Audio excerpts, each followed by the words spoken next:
हरे कृष्णा। जगतगुरु श्रील प्रभुपाद की जय। हम श्रीमद् भागवतम के तीसरे स्कंद के 12वें अध्याय पर बात कर रहे हैं। तीसरा पार्ट है उसका। तो बात ये चल रही थी कि ब्रह्मा जी ने सृष्टि, पूरे ब्रह्मांड की सृष्टि की, भौतिक संसार की, और क्यों सृष्टि की उसके बारे में हमने चर्चा की। फिर हमने बात की जो है भगवान शिव कैसे प्रकट हुए उनकी भ्रकुटी के बीच में से, और उनके साथ में कैसा ब्रह्मा जी ने व्यवहार किया, क्या क्या बातें हुई। और फिर हमने बात की ब्रह्मा जी के पतन के बारे में कि किस प्रकार ब्रह्मा जी जो है अपनी पुत्री वाक से सुख प्राप्त करना चाह रहे थे, इंद्रिय सुख लेना चाह रहे थे।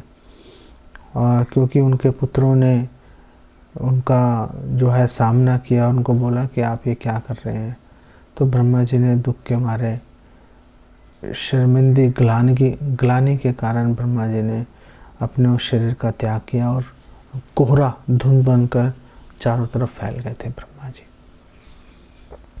तो ये बात हम पहले कर चुके हैं। तो जब ब्रह्मा जी ने शिव जी को बोला कि आप वन में जाकर आप तपस्या कीजिए, क्योंकि तपस्या के द्वारा ही भगवान को संतुष्ट किया जा सकता है, और शिव जी चले गए तपस्या करने। तो अब ब्रह्मा जी ने 10 और पुत्रों की उन्होंने रचना की, उनको जन्म दिया। उन्होंने अपने मन से मरीचि को, आँखों से अत्रि को, मुख से अंगिरा को, कान से पुलत्स्य को, नाभि से पुलह को, हाथों से क्रतु को, और स्पर्श से भृगु को, और प्राणों से वशिष्ठ को उनको जन्म दिया। अंगूठे से दक्ष, और अपने विवेक से उन्होंने 10वें पुत्र श्री नारद को उन्होंने प्रकट किया।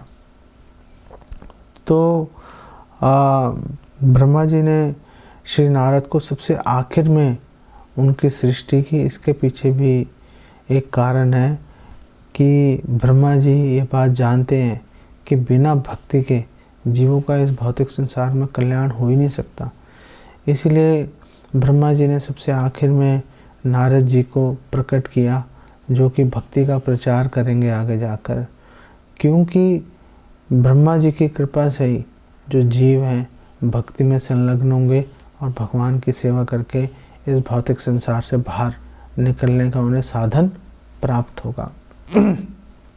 ब्रह्मा जी ने अपने वक्ष से उन्होंने धर्म को और अपनी पीठ से अधर्म को प्रकट किया। लगे हाथों ये भी बात कर लेते हैं कि धर्म क्या है, अधर्म क्या है। धर्म का मतलब है भगवान कृष्ण को संतुष्ट करने की जितनी भी गतिविधियाँ, कार्य, साधनाएं वो धर्म में आती है, और उसके बिल्कुल विपरीत भगवान से विमुख होकर भोग करना, चाहे वो कितने अच्छा कार्य क्यों ना हो, वो अधर्म के अंदर उसकी गिनती होगी। ब्रह्मा जी ने अपने हृदय से काम वासना और इच्छाओं को प्रकट किया। अपने भ्रकुटी से उन्होंने क्रोध को, अपने होठों से लालच को, अपने मुख से वाक शक्ति को, और अपने जननेंद्रियों से उन्होंने समुद्र, और अपनी गूदा से उन्होंने जितने पापपूर्ण कार्य हैं उनको प्रकट किया। इसी तरह से ब्रह्मा जी ने जो है अपनी छाया से कर्दम मुनि को उन्होंने प्रकट किया था। ये सब कार्य चल रहे थे, और इस दौरान ब्रह्मा जी हैं उन्होंने सृष्टि के बारे में सोच रहे थे लगातार, और उसी दौरान उनके मुख से जो है 4 वेद जो है वो प्रकट हुए। और फिर ब्रह्मा जी ने उपवेद प्रकट किए, जो यज्ञ करने की जो कारक है, जो सामग्री है, जिसमें कि मंत्रों का उच्चारण करने वाला है, जो मंत्रों में आहुति देने वाला है, अग्नि है, और विभिन्न प्रकार की गतिविधियाँ हैं उपवेदों के अनुसार, उनको प्रकट किया। और फिर 4 धर्म के सिद्धांत, स्तंभ उन्होंने प्रकट किए, और उन सिद्धांतों का, धर्म के स्तंभों का पालन करने के लिए 4 आश्रम ब्रह्मा जी ने प्रकट किए। तो जो सत्य है उसका पालन करने के लिए ब्रह्मा जी ने संन्यास आश्रम जो है उसकी स्थापना की। एक सन्यासी का कर्तव्य है कि इस दुनिया के सभी सुख और असुविधाओं के प्रति पूरी तरह से उदासीन होकर भगवान का अनुभव करने के लिए, भगवान की सेवा के लिए, लोगों को भगवान की भक्ति में जोड़ने के लिए पूरी तरह से अपनी आहुति दे दे।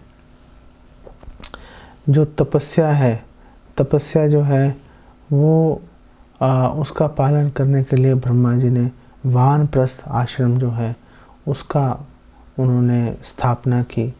दया या कृपा जो है या दान जो है, दान ब्रह्मा जी ने उसकी स्थापना, उसको जो है उपयोग में लाने के लिए गृहस्थ आश्रम की स्थापना की। और एजुकेशन, साफ सफाई, शौच के लिए कि शुचि एकदम मन शरीर पूरी तरह से अंदर और बाहर से पूरी तरह से शुचि रहकर, पूरी तरह से निर्मल होकर विद्या का अनुशीलन करने के लिए ब्रह्मा जी ने ब्रह्मचर्य आश्रम की उन्होंने स्थापना की। ब्रह्मा जी ने ये भी ज्ञान प्रकट किया कि इन विभिन्न आश्रमों में किस प्रकार से व्यवहार करना है। फिर ब्रह्मा जी ने अनेक प्रकार की विद्याएं जैसे आयुर्वेद है, धनुर्वेद है, इन सब जो विद्या के विभिन्न विभाग हैं वो भी ब्रह्मा जी ने प्रकट किए। हर विभाग की इस संसार को सुचारू रूप से चलाने के लिए आवश्यकता रहती है। फिर ब्रह्मा जी ने 5वां वेद जो पुराण और इतिहास है उनको ब्रह्मा जी ने प्रकट किया। और ब्रह्मा जी के हृदय से उन्होंने प्रणव ओमकार जो शब्द है उसको प्रकट किया। और अपनी चमड़ी से, स्किन से ब्रह्मा जी ने गायत्री मंत्र को जो है प्रकट किया। तो ब्रह्मा जी ने इतनी सारी वस्तुएं बना दी थी, लेकिन ब्रह्मा जी ने देखा कि अच्छा चलो भाई अब हो क्या रहा है, ये तो देखो सृष्टि आगे बढ़ रही है नहीं बढ़ रही। उन्होंने देखा सृष्टि तो आगे बढ़ नहीं रही, वो तो जस की तस है। जिस हिसाब से पूरा ब्रह्मांड जीवों से भर जाना चाहिए था वो काम तो हुआ नहीं। तो जब ब्रह्मा जी इस प्रकार चिंता कर रहे थे तो उस समय एक युवक और युवती प्रकट हुए जो कि स्वयंभू मनु और शत्रुप हैं। और उन्होंने दाम्पत्य धर्म का निर्वाह किया और उन्होंने मैथुन धर्म में जो है प्रवृत्त हुए। और इन्होंने 5 जो है इनकी संतानें हुई। 2 पुत्र प्रियव्रत और उत्तानपाद और 3 पुत्रियां अकुति, देवहूति और प्रसूति को उन्होंने जन्म दिया। और इस प्रकार जो मनु है उन्होंने अकुति का विवाह किया ऋषि रुचि के साथ में, देवहूति का विवाह कर्दम मुनि के साथ और प्रसूति का विवाह दक्ष के साथ किया। और इस तरह से पूरे संसार के अंदर जो है प्रजा की सृष्टि सुचारू रूप से आरंभ हो गई। बेसिकली जनसंख्या बढ़नी शुरू हो गई विभिन्न जीवों की। और क्योंकि ये सारी सृष्टि ब्रह्मा जी के माध्यम से आ रही है, इसलिए ब्रह्मा जी को पितामह भी कहा जाता है, पिता के पिता। और क्योंकि ब्रह्मा जी के जो सृष्टि करता है, ब्रह्मा जी के पिता भगवान कृष्ण है, इसीलिए अर्जुन ने भगवद गीता के 11वें अध्याय के 39वें श्लोक में भगवान कृष्ण को प्रपितामह कह के पुकारा है। प्रपितामह का मतलब है परदादा, दादा के पिता। तो भगवान कृष्ण जो है अंततः हम कुछ भी इधर उधर की कुछ भी बात कर ले, अंततः जो सुइया जाकर भगवान कृष्ण पर ही रुकेगी।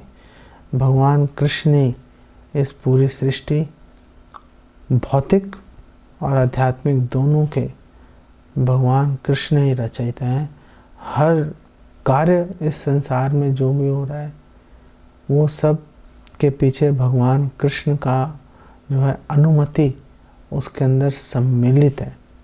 इस बात को हमें कभी भी भूलना नहीं चाहिए।